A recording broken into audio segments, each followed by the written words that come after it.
হাওড়া পুরসভার প্রশাসক সব দায়িত্ব নিজের হাতে রেখেছেন, কারোর সাথে আলোচনা করেন না, গায়ের জোরে চলেন। কোনো কাউন্সিলর না থাকায় এমএলএরা অ্যাডভান্টেজ নিচ্ছে। অ্যাডভান্টেজটা কি বুঝতেই পারছো, আমি আর ভেঙে বললাম না। সোমবার নবান্নের বৈঠকে হাওড়ার পুর প্রশাসনের কাজ নিয়ে তীব্র ক্ষোভ প্রকাশ করেছিলেন মুখ্যমন্ত্রী। বুধবার হাওড়ার রানীহাটি মোড়ের কাছে 16 নম্বর জাতীয় সড়কের ধারে চলল উচ্ছেদ অভিযান।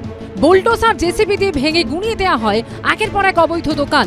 18 নম্বর বাদের বেণীমাধব মুখার্জি লেনের অবৈধ নির্মাণ ভেঙে দেয় হাওড়া পুরসভা। এনআরএস মেডিকেল কলেজ হাসপাতালের গেটের বাইরে এজেসি বোস রোড লাগোয়া ফুটপাথে উচ্ছেদ অভিযান চালায় পুলিশ।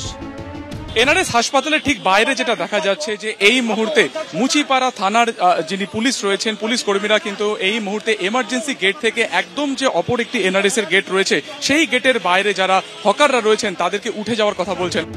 ফুটপাথ জুড়ে থাকা একের পর এক দোকানদারদের সতর্ক করে পুলিশ, সরিয়ে দেওয়া হয় সামগ্রী। शाम तक नहीं होगा तो हमको एक्शन लेना पड़ेगा, ठीक है? हम वो सब नहीं जानते, शाम को हम आएंगे, शाम तक आप हटा लीजिए, नहीं तो हमको एक्शन लेना पड़ेगा। मेरा माल तो ले लिया, गाड़ी में जो है जो ले लिया वो जाइएगा, क्लेम कीजिएगा, हम दे देंगे, उसका कोई बात ही नहीं है। सामान जो अगर कुछ छुटाया है वो भी वापस मिल जाएगा आपको सबूत देके। हाँ, सॉरी नो। একই ছবি ক্যানিং স্ট্রিট কিংবা বেন্টিং স্ট্রিটেও পুলিশ দেখেই রাতারাতি ফুটপাত দখল করে রেখে দেওয়া সামগ্রী দোকানের ভিতর ঢুকিয়ে ফেলতে শুরু করেন দোকানদাররা। ক্যানিং স্ট্রিট একেবারে রাস্তার মধ্যে কিন্তু একের পর এক দোকান, সেই দোকান বসেছিল, সেটা খালি করার পরবর্তীকালে এই মুহূর্তে আমরা বেন্টিং স্ট্রিটে রয়েছি। বেন্টিং স্ট্রিটও কিন্তু একই রকম ছবি। এখানে যেমন একেবারে শেড দিয়ে একটা দোকান তৈরি করা হয়েছিল, ফুটপাতের মধ্যে সেলুন তৈরি করা হয়েছিল, সেটা সব সরিয়ে দিতে বলা হচ্ছে, সরিয়ে দিচ্ছে। এখানে পুলিশ রয়েছে, হেয়ারস্ট্রিট থানা পুলিশ রয়েছে।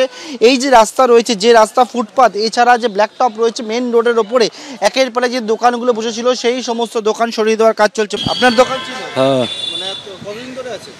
बहुत दिन से। पहले बाबा था, 30-40 साल से हो। अब क्या करेगा, आप लोग सब देख ही रहे हैं, इसमें क्या हम बोले।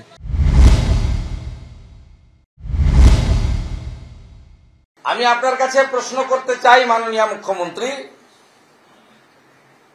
যে এই যে সরকারি জমি উদ্ধার, এটা দার্জিলিং থেকে দীঘা, কোচবিহার থেকে কাকদ্বীপ, না কেবলমাত্র বিধাননগর, হাতিবাগান, গড়িয়াহাট, আপনার শকত মোল্লা শাহজাহান বাহিনীর অত্যাচারে যে বাসন্তী, গোসাবা, সন্দেশখালী, হিঙ্গলগঞ্জ, বসিরহাটের গরিব লোকগুলো কলকাতায় এসে সামান্য হকারি করে খায়, তাদের জন্য, না এটা গোটা রাজ্যে আপনার কোন নীতি নিয়ম এবং এসওপি তৈরি হয়েছে?